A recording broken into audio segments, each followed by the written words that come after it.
तर मित्रांनो, आपण आलो आहोत तुंगी किल्ल्याच्या टोकावर। हे टोक 3527 फूट इतक्या उंचीचे आहे। आपण ह्या टोकावर आता एकटेच आहोत, एकदम सोलो। तुम्ही पाहू शकता माझ्यासोबत या टोकावर कुणीच नाही।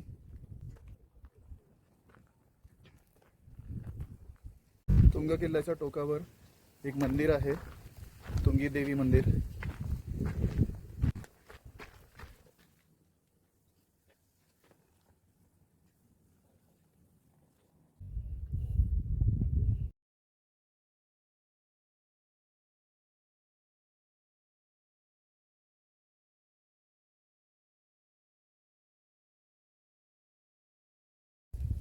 तर मित्रांनो, घरी परतायची वेळ झालेली आहे, तर रेकॉर्डिंग आपण पूर्णपणे थांबवून देऊ आणि या किल्ल्यावरून, या गडावरून खाली उतरूया। आणि हा व्हिडिओ आवडल्यास या व्हिडिओला लाईक आणि शेअर करा आणि माझ्या चॅनलला सबस्क्राईब करा। धन्यवाद।